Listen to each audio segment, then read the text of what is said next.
discuss the prophecy of Muhammad sallallahu alaihi wasallam in the Jewish and the Christian scriptures. The Jewish and the Christian scriptures, we know that the Bible is divided into the Old Testament and the New Testament. The Bible, according to the Catholics, has 73 books.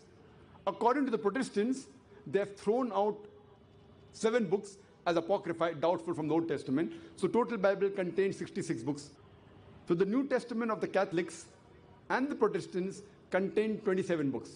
But the Old Testament of the Catholics contains 46 books. Of the Protestant, it contains 39 books. The Old Testament speaks about the stories about the prophets that came before Jesus Christ, peace be upon him. And the New Testament speaks about the life and the times of Jesus Christ, peace be upon him. We'll first discuss the prophecy of Muhammad sallallahu alaihi wasallam in the Jewish scriptures. It's mentioned in the Old Testament, in the book of Deuteronomy, chapter number 18, verse number 18.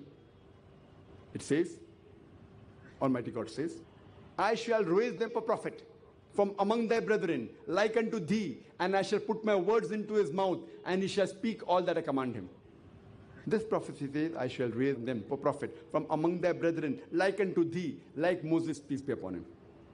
So the Christians, they say that this prophecy refers to no one but Prophet Jesus Christ, peace be upon him. And when we ask them, why does it refer to Jesus Christ, peace be upon him? They tell us because the prophecy says the prophet to come should be like Moses, peace be upon him. And Jesus Christ, peace be upon him, was like Moses, peace be upon him.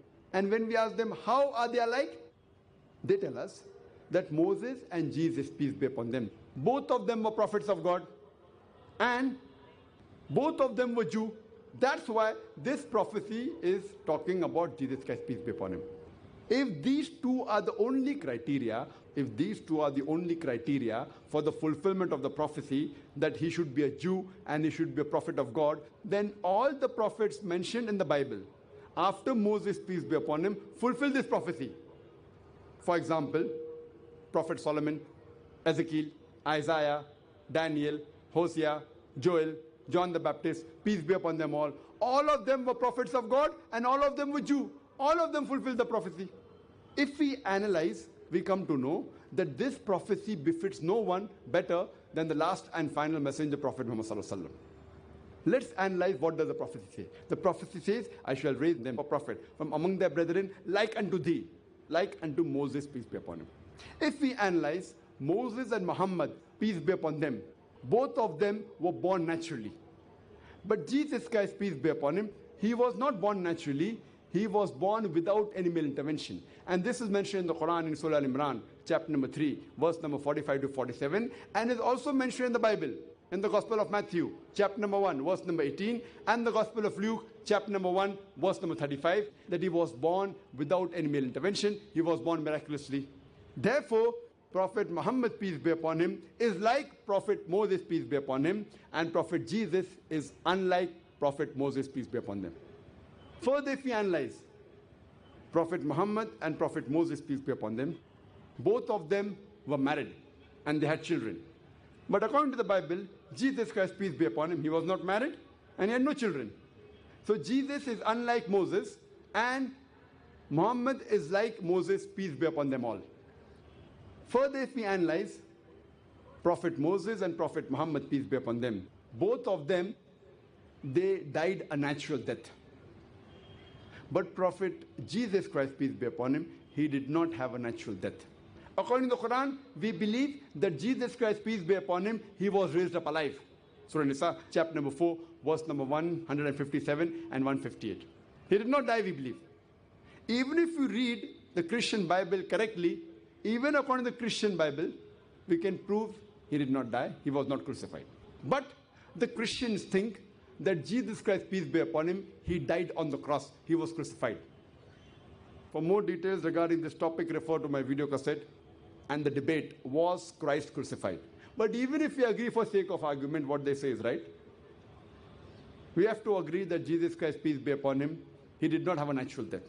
According to the Christian reading of the Bible, which is not correct, they believe he died on the cross, it was not a natural death. We believe he was raised up alive. Both ways we agree he did not have a natural death. Therefore, Jesus Christ, peace be upon him, is not like Moses, peace be upon him, and Prophet Muhammad, peace be upon him, is like Moses, peace be upon him. Further, if we analyze Prophet Moses and Prophet Muhammad, peace be upon them, both of them brought new laws. But according to the Bible, Jesus Christ, peace be upon him, did not get a new law. It's mentioned in the Gospel of Matthew, chapter number 5, verse number 17 and 18. Jesus Christ, peace be upon him, says, "Think not that I have come to destroy the law of the prophets. I have come not to destroy, but to fulfill." Further, if we analyze, Muhammad and Moses, peace be upon them, besides being prophets of God, they were even worldly kings. That means they could give the punishment of life and death to the person who deserved it.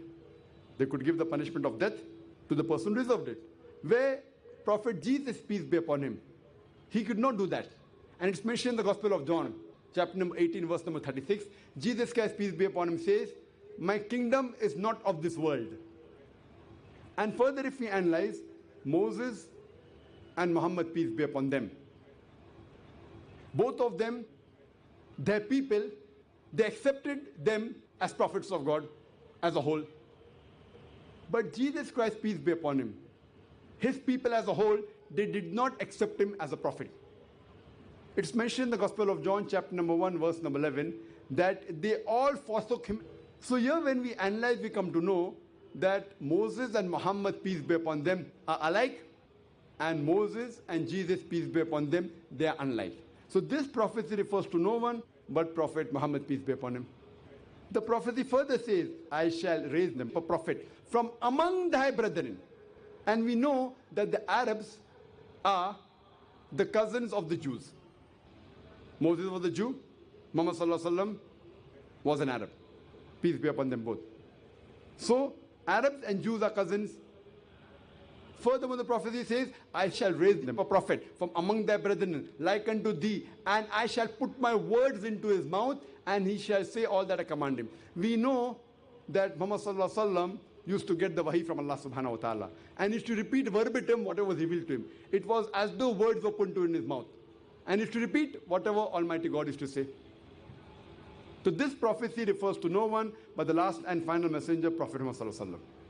The next verse further says, in the book of Deuteronomy, chapter number 18, verse number 19, it says that if you hearken not unto my words, I will require of thee, or I will take revenge. That means all those who do not hearken unto the words of this messenger to come, Prophet Muhammad sallallahu alaihi wasallam, Almighty God will take revenge.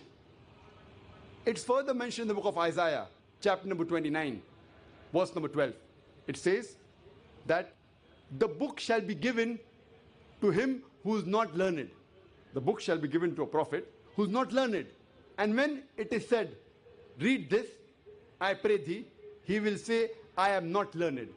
And we know that when the first wahi came to Muhammad sallallahu alaihi wasallam, and when Archangel Gabriel said, "Ikra, read," our beloved Prophet Muhammad sallallahu alaihi wasallam replied, "Ma ana biqari," which means I am not learned. This is the verbatim fulfillment of the prophecy of the book of Isaiah, chapter 29, verse number 12, that when the book is given to the person who is unlearned, we know Prophet Muhammad sallallahu alaihi wasallam was unlettered, he was an ummi, and when it would be said to him, "Read," he will say, "I am not learned."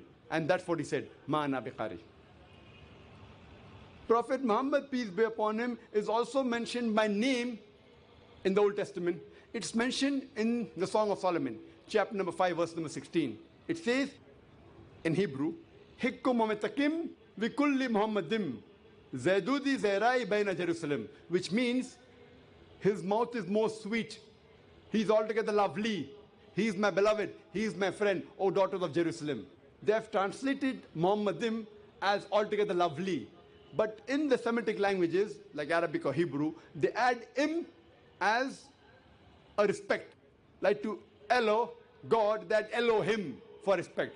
So to the name of Muhammad, they added Muhammadim for respect. Peace be upon him. So he's mentioned by name in the original manuscript. But now when we read, it's translated to altogether lovely.